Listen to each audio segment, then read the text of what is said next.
Good morning, everyone. Welcome to the Thursday edition of the WZ Coffee Chat, hailing in from Houston, Texas. Hopefully, everybody is having a great week and nearing a peaceful conclusion. I, for one, am glad that we are close to Friday. It has been a long week for sure, full of Zoom, Teams, and WebEx calls. Almost losing my voice a little bit, been talking so much, but it's also been a great week too. Spent this past weekend along with my boy, moving him into his home for his senior campaign. It's hard to believe I was with WZ for 2.5 years before that kid was even born. But, sure enjoyed the time with him and was also able to wrap up a few days this week with the associate employee and human resources team with Capital One. You guys were awesome. Thank you so much for hanging out with me for a few days, and I look forward to the next one with you guys.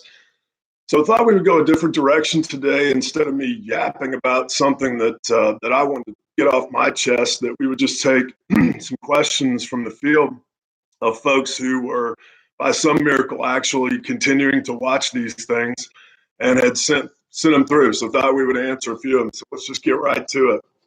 So the first one was, Brett, what should I be focusing on to stay ready? I'm getting back in the ring on the 18th. First of all, congratulations. I'm sure that you are faunching at the bit to get back into the fight. I know a lot of people are. Actually spoke about this recently on a podcast with Dave Thompson and Amber Bradley.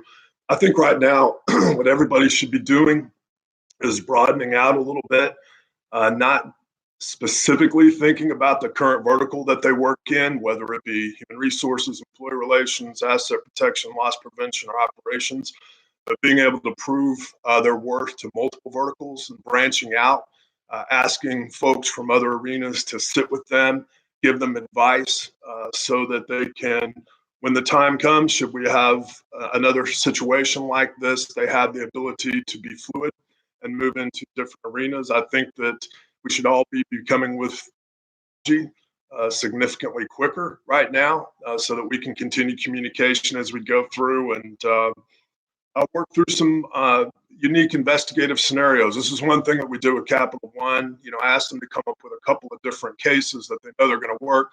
And we just started thinking it through, putting our heads together on potential objections, explanatory denials, unique rationalizations they've never used, motive, hurdle, things that people don't think about other than just the script. So good luck to you, and get back in the fight. Make sure and wash your hands before you go back. Another one, if you were coming straight out of college and entering into the private sector, any particular genre you'd attempt to start with? I think everybody's going to make a comeback, to be quite honest. I know that there are going to be certain sectors that it's going to take longer to come back. So don't pigeonhole yourself to one particular arena. Keep your options open. But I think what we have seen recently, too, is that we've got things like IT and cyber, over the road, technology, just unique investigations, the insurance industry, the hospital, the medical industry. There are so many areas out there that have almost flourished during this particular time that you would almost be able to find something and dive right in. All right, next one. BW, I'm curious, do you guys script out these coffee chats or just wing it? Seriously, I'm hurt. I'm hurt by this question. I think all of us kind of consider ourselves professional speakers, and we're able to improvise. Sorry, my wife apparently wanted to. Thanks. That's a little embarrassing, but you can drop the sign. That's okay. No, we put an awful lot of thought into these, so thanks, and continue to join us. Brett, what's the biggest difference between teaching live and through virtual technology? No droplets. That would be my answer to this one. I think all of us love the field. This is one of those moments where you look back and go, be careful what you wish for. So many of us who've been in the field for so long are thinking at times, boy, I would love to avoid the airport. And now all of a sudden we're avoiding it like crazy. We have had an awful lot of luck in our virtual teachings that we've done. either via webinar, full classes, coaching, things like that. We're able to get the message across. People are receiving it well. We'd love to have you. Okay, let's do another one here. Noticed you are doing virtual coaching, Brett. What exactly does that cover? It covers everything. I'm actually got 6 more that I'm doing for the Department of Justice, the United States Marshal Service this coming week.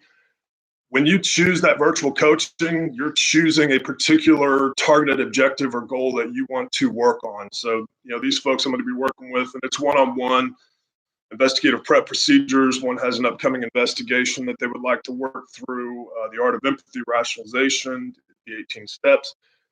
You choose. You choose. We spend time taking off the rust, making sure it's up to speed. And then I'll do one more real quick. It says, BW, pull the curtain back. We are having a hard time out here when we have downtime. What are you guys doing during these crazy and unique times to regroup and decompress? We're all different around here. If I had to take a guess, I would say Zalowski's sitting on a pier in Wisconsin with a knife and a piece of wood, whittling a decanter for his wife, Annette. Shane, I'm sure, is hunting. Feel free to send some jerky down to Houston, pal. It's been a while. Would love some more. Wayne is doing exactly and specifically whatever Stephanie is telling him to do.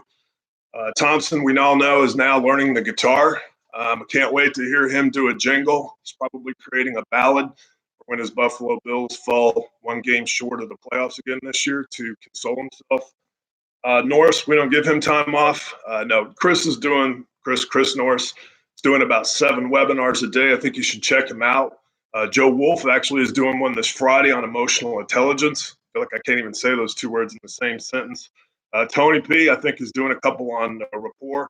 Everybody's kind of staying busy out there. Juan, my brother down under, I'm sure he is in hot pursuit of the most delicious hamburguesa known to man below Juarez. Juan, be good down there. And I'm just kind of staying busy. On the weekends, I'm watching a lot of DIY and HGTV. So I put this together for my wife. She gives me little love notes on it, as you can see. Actually, that's not very loving as well. But what we are trying to do is make sure that we keep our brains sharp, stay witty. It's amazing how witty we are. When we get in the car and drive away, said the formerly divorced man. But what we still live here, babe. Thanks. But what we want to do is make sure that we're sharp and good to go. I hope that you guys have a wonderful weekend ahead. Lift my cup of coffee to you. I look forward to seeing you soon. Be diligent out there and wash your hands.